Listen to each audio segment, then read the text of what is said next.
On se retrouve à Japanante, le salon qui se situe, salle de la Carrière à Saint-Herblain pour les 15 et 16 avril. Un festival pop culture qui vous est proposé par de jeunes étudiants et on va découvrir de quoi il s'agit tout de suite. C'est parti!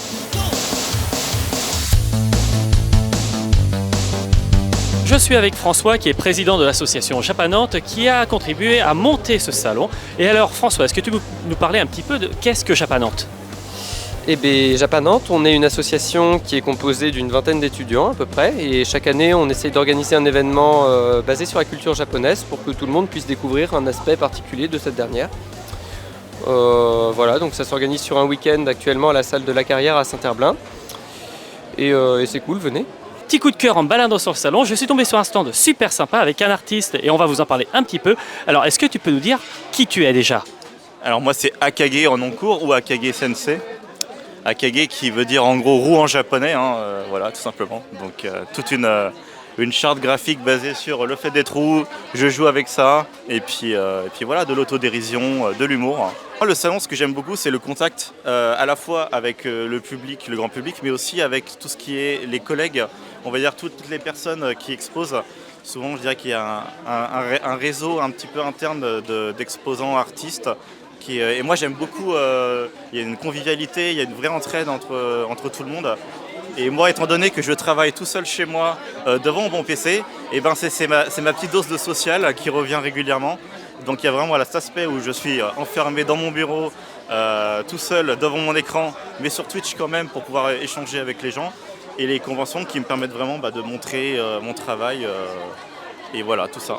J'ai tendance à travailler sur le bois, j'aime bien faire ça, donc je travaille sur de la vaisselle avec des tourneurs sur bois par exemple, sur de l'érable, sur du tilleul pour les shops et je pyrographe le dessin et après je le vernis avec des vernis de couleur en fait. Ce sont des œuvres originales, par contre après effectivement il y a des pièces uniques pour tout ce qui est vaisselle. Par contre, après, pour tout ce qui est plaque PVC, vu que c'est de l'impression UV, là, je fais de la reproduction. Ça me permet d'avoir toujours du stock en fait, d'un événement à l'autre, parce que j'en fais énormément. Et en même temps, des pièces uniques quand même, parce que les gens ils aiment bien avoir quelque chose qui leur sera propre. Comme je suis très fan de conventions, manga, etc., je suis beaucoup les artistes qui sont dans ce genre de conventions. Et c'est vrai que rien que dans les artistes français, en fait, il y en a pas mal qui sont hyper inspirants. Je pense à Shane, même Ino qui est juste là-bas. Il y a plein d'autres amis qui sont vraiment top. Pareil, tout ce qui va être Ankama, Ori, Hollow Knight, ce genre de jeux ou d'univers qui sont très très inspirants. Avril prochain, je vais lancer un financement participatif sur Ulule. Et justement, les créatures que je travaille au café, donc qu'on peut voir sur le reste du stand, et je vais en faire un bestiaire avec 80 autres bestioles. Et donc voilà, ça va parler un petit peu de mon univers et de comment vivent ces bestioles un peu imaginaires.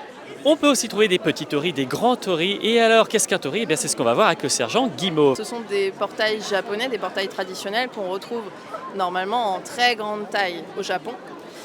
Ces portails-là sont ensuite, pour ma part, déclinés sous différentes couleurs, mais principalement on les retrouve rouges et noirs. Moi je les fabrique à l'aide de l'impression 3D, donc avec du filament.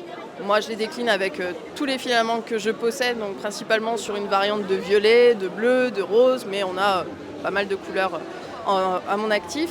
L'idée c'était de proposer quelque chose où on peut accrocher ses porte-clés, les clés de la maison, les bijoux.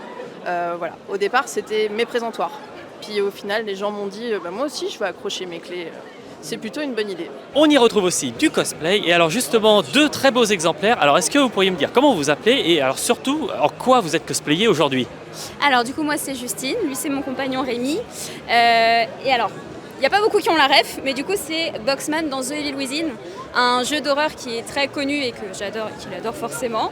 Et du coup, moi c'est en Princesse Mononoke, voilà. Et alors, Japanante, pourquoi est-ce que vous êtes venu sur ce salon aujourd'hui ? Alors, on adore tout ce qui est convention où on se cosplay, etc. Ça permet en fait de montrer un petit peu notre côté créatif, parce que c'est du fait main surtout, on adore ça.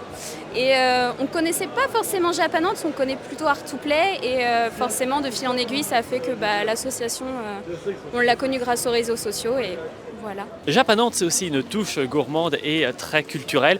Et alors justement, on est sur un stand qui est à l'extérieur du salon. Et alors, est-ce que tu peux nous expliquer un petit peu ce qui est proposé en nourriture à Japanante ? Oui, bonjour. Alors ici, c'est les takoyaki, spécialité japonaise, plus particulièrement de la ville de Osaka. Les takoyaki, c'est une petite boule de pâte, comme une crêpe fourrée. À l'intérieur, on va mettre un morceau de poulpe, de la ciboule et du gingembre.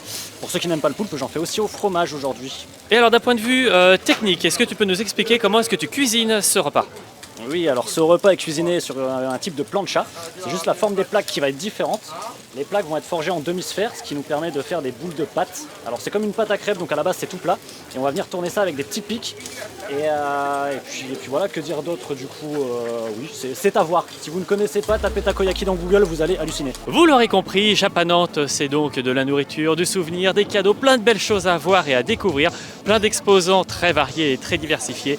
Et c'est donc samedi et dimanche, 14 et 15 avril, salle de la Carrière à Saint-Herblain. N'hésitez pas à nous rejoindre et évidemment à suivre aussi NTV sur les différents réseaux sociaux. A très bientôt.